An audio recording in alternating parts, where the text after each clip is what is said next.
Assalamualaikum warahmatullahi wabarakatuh.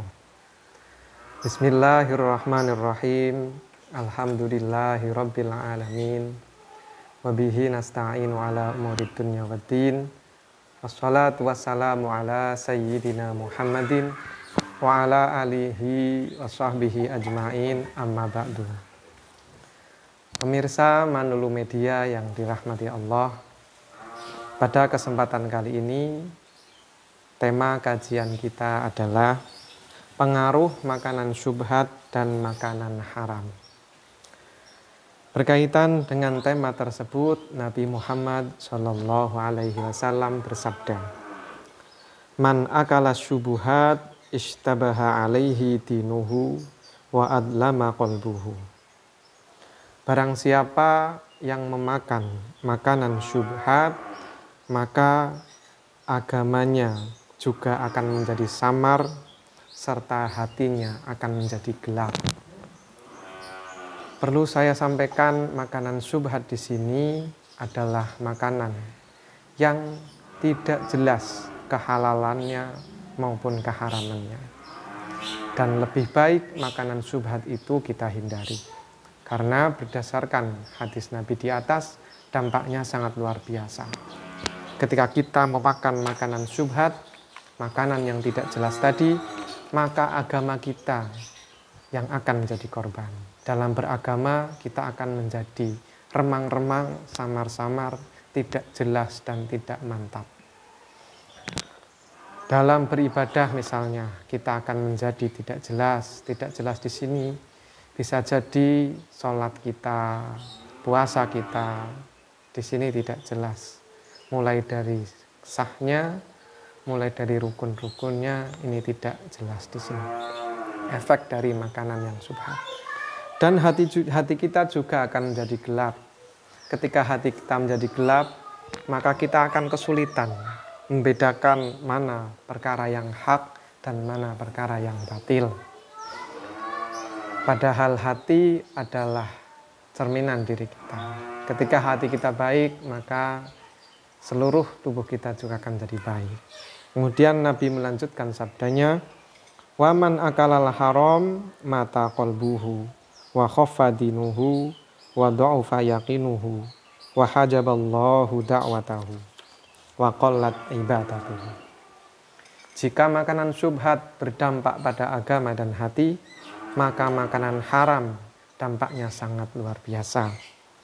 Yang pertama, akan berdampak pada hatinya.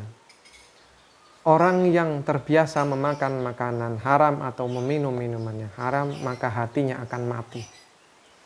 Padahal hati adalah sensor bagi kita untuk mendeteksi sesuatu yang baik dan buruk, untuk membedakan mana yang baik dan mana yang buruk. Ketika hati kita mati, hati kita tidak berfungsi, maka kita akan mudah sekali dijerumuskan oleh setan.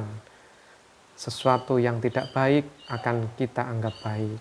Sesuatu yang haram akan terlihat haram. Sesuatu yang dilarang oleh Allah akan terlihat indah dan menarik. Kemudian dampak terhadap agama kita juga.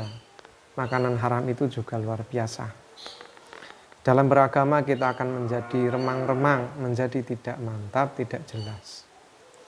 Kemudian keyakinan kita juga akan melemah. Iman kita kepada Allah akan melemah akibat mengkonsumsi makanan dan minuman yang haram. Jika kita merasa kita sering tidak yakin, kita sering ragu kepada Allah Subhanahu wa Ta'ala, maka perlu kita berbenah. Jangan-jangan makanan yang kita makan atau minuman yang kita minum itu tidak halal atau haram. Dan dampak makanan haram yang selanjutnya adalah wahajaballahu da'watahu.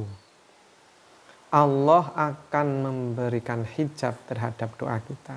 Doa kita akan terhalang, tidak akan sampai kepada Allah.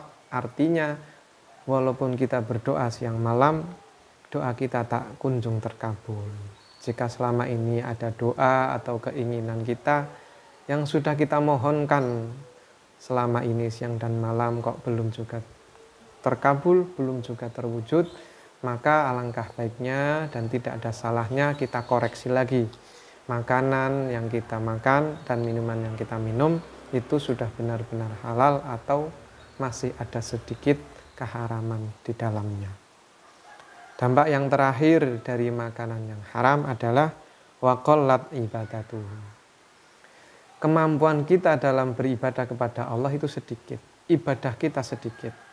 Ketika mau beribadah rasanya berat sekali.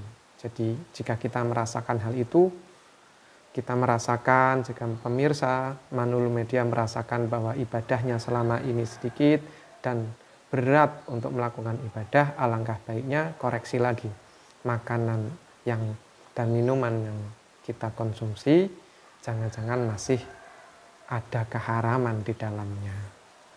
Demikian kajian singkat tentang pengaruh makanan syubhat dan makanan haram terhadap diri kita. Sedikit, semoga bermanfaat. Kurang lebihnya mohon maaf. Akhirul kalam, wabillahi taufiq wal hidayah, waridho wal inayah. Wassalamualaikum warahmatullahi wabarakatuh.